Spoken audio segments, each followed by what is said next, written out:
Bonjour à tous, dans cette vidéo nous allons voir comment résoudre des inéquations à partir d'un graphique. Alors il y a essentiellement deux types d'inéquations qu'on va apprendre à résoudre. Donc le premier type d'inéquation, c'est ce qu'on appelle les inéquations du type f de x plus petit que k. Alors donnons un exemple pour comprendre. Imaginons qu'on ait la courbe d'une fonction ici représentée en rouge et qu'on cherche tous les nombres x, tous les antécédents, qui ont une image plus petite que 4 par exemple. Autrement dit, dans ce cas-là, on voudrait résoudre l'inéquation f de x strictement inférieure à 4. Alors pour faire cela, c'est très simple. On va tracer horizontalement une droite qui a pour ordonnée 4 et on va regarder toutes les portions, ou toute la portion de la courbe qui est située en dessous de l'ordonnée 4. Eh bien, les solutions de l'équation f de x strictement plus petit que 4, ce seront tous les nombres x en abscisse dont l'image est plus petite strictement que 4. Donc ce serait toute la portion qui est assurée ici. Et donc plus généralement, on dira que les solutions de l'inéquation f de x plus petit que k, où k est un nombre réel, eh bien ce sont les abscisses des points de la courbe qui sont situés en dessous de la droite horizontale qui a pour ordonnée k, ce qu'on voit ici effectivement sur le graphique, où on a la courbe d'une fonction f, on a tracé la droite horizontale d'ordonnée k, et on voit que en abscisse, eh bien, les nombres pour lesquels l'image de f par f de ces nombres est plus petite que k, eh bien, ça correspond aux endroits où la courbe est située sous la droite d'ordonnée k. Alors une petite remarque ici, le nombre qui est situé ici est exclu puisqu'on résout l'équation f de x strictement inférieure à k, et puisque ce nombre a pour image exactement k, on ne peut pas l'inclure dans l'ensemble des solutions, donc on l'exclut. Deuxième type d'inéquation à résoudre, c'est lorsqu'on cherche par exemple à résoudre une équation du type f de x plus petit que g de x, où f et g sont deux fonctions. Donc l'idée ici est assez similaire, on va chercher les abscisses pour lesquelles l'image par f est plus petite que l'image par g. Par exemple, si on prend ce nombre x ici, eh bien son image par f qui est située ici sera plus petite que son image par g qui est située ici. Et donc pour résoudre cette inéquation, finalement, on va chercher quand est-ce que la courbe de f est située sous la courbe de g, et on donnera les abscisses des points pour lesquels cela est vérifié. Donc c'est ce que dit la proposition, les solutions de l'inéquation f de x strictement inférieure à g de x, eh bien ce sont les abscisses des points de la courbe de f qui sont situés strictement en dessous de la courbe de g. Alors évidemment, à l'inverse, si jamais on demande de résoudre l'inéquation f de x plus grand que g de x, eh bien on regardera quand est-ce que la courbe de f est située au-dessus de la courbe de g, et donc les solutions de l'inéquation f de x plus grand que g de x, ce seront les abscisses des points de la courbe de f qui sont situés strictement au-dessus de la courbe de g. Faisons un petit exemple pour comprendre comment résoudre ce genre d'inéquation.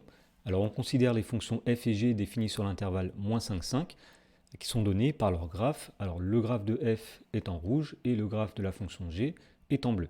On nous demande donc de déterminer l'ensemble des solutions des inéquations suivantes. Et donc la première inéquation, c'est f de x strictement inférieur à g de x. Alors pour résoudre cette inéquation, nous avons dit que nous allons regarder les portions où la courbe de f se situe en dessous de la courbe de g. Donc il y a une première portion ici et une deuxième portion ici.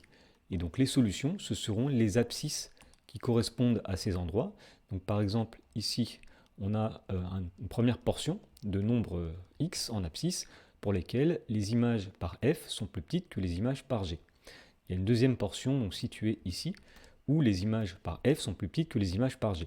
Et donc si on veut donner l'ensemble des solutions de cette inéquation, eh bien nous allons dire tout d'abord que ce sont tous les nombres qui vont de -2 jusqu'à 1. Donc ici nous écrirons -2, 1. Et nous avons aussi tous les nombres qui vont de 4 jusqu'à 5. Alors il s'agit maintenant de savoir si les nombres -2, 1, 4 et 5 sont inclus dans les solutions ou non. Alors tout d'abord, l'image de -2 par la fonction f est égale à l'image de -2 par la fonction g. Étant donné qu'ici nous voulions que l'image par f soit strictement plus petite que l'image par g, eh bien nous allons refuser le nombre -2. Donc de la même façon, nous allons refuser le nombre 1 puisque son image par f et son image par g sont les mêmes. Le nombre 4, son image par f et son image par g sont identiques, nous le refusons. Et le nombre 5, f de 5, il est bien strictement plus petit que g de 5, donc nous pouvons l'accepter. Et pour dire que les solutions sont dans le premier intervalle ou dans le deuxième intervalle, nous allons mettre une union entre les deux. Dans la question numéro 2, on nous demande cette fois-ci de résoudre l'inéquation f de x supérieure ou égale à g de x. Donc nous allons regarder les portions où la courbe de f est située au-dessus de la courbe de g. Alors il y a une première portion qui est ici, et une deuxième portion qui est ici. Et donc pour donner l'ensemble des solutions, nous allons regarder quels étaient les antécédents des portions assurées. Eh bien, nous avons tous les nombres x qui sont assurés ici, donc de moins 5 jusqu'à moins 2. Et puis nous avons aussi tous les nombres x qui vont de 1 jusqu'à 4, puisque si nous prenons par exemple ce nombre-là, eh bien son image par la fonction g est bien plus petite que son image par la fonction f. Alors pour donner l'ensemble des solutions, donc nous dirons que ce sont tous les nombres qui vont de moins 5 jusqu'à moins 2, et tous les nombres qui vont de 1 jusqu'à 4. Alors étant donné qu'ici on acceptait que les images de f et de g soient égales, puisque f de x est supérieur ou égal à g de x, eh bien nous allons dire qu'ici nous acceptons les nombres moins 2 et les nombres 1 et 4.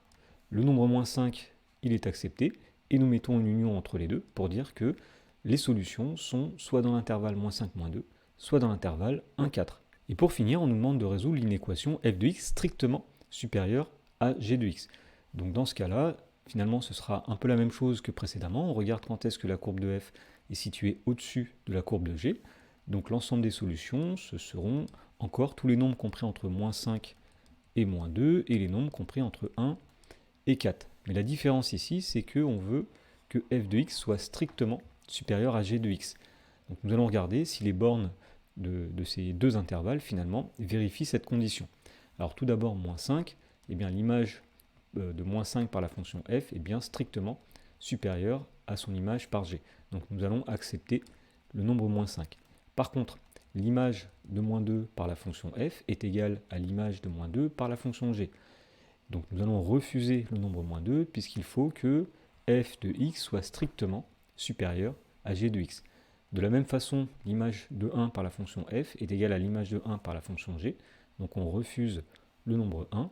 Et même chose pour le nombre 4, on va l'exclure de l'ensemble des solutions. Pour finir, on met une union entre ces deux intervalles pour dire que l'ensemble des solutions, c'est l'intervalle moins 5, moins 2, union 1, 4.